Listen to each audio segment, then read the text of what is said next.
ও বিয়াদব, ও স্ট্রিক্টলি বিয়াদব। ওরা আমাদের গেস্ট, আর্জেন্টিনা যারা আসছে ওরা আমাদের গেস্ট, ওদের আমাকে সম্মান করতে হইব। ওরা ভুল করতে পারে, আমরা ভুল করতে পারি না। আর্জেন্টিনা গতবারের বিশ্ব চ্যাম্পিয়ন,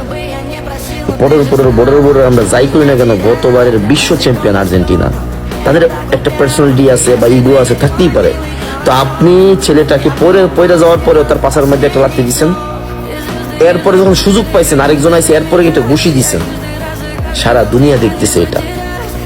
3 নাম্বার জার্সি বাংলাদেশের, আপনি খুব বাজে কাজ করছেন। আপনি আর্জেন্টিনাকে তো লাত্তি মারেন নাই, বা আর্জেন্টিনা প্লেয়ার না, যারা আর্জেন্টিনার সাপোর্টার আছে বাংলাদেশ, বা যারা আর্জেন্টিনা দেশটাকে পছন্দ করে, তাদের উপরে আপনি মনে করেন যে লাথি মারছেন। আমরা বাংলাদেশের ইমেজ আপনি ছোট করছেন, খুবই বাজে কাজ করছেন আপনি। আপনি যত ভালো প্লেয়ারই হোক না কেন, আপনার ক্ষোভ, জিদ, রাগ বলের উপরে হওয়া উচিত ছিল, এই প্লেয়ারের উপর না। এটা আপনি পুরো বাংলাদেশের ইমেজটাকে নষ্ট করে দিয়েছেন। ফুটবলে আমাদের র্যাঙ্কিং জানেন কোথায়? আমাদেরকে গণার মতো টাইম নাই।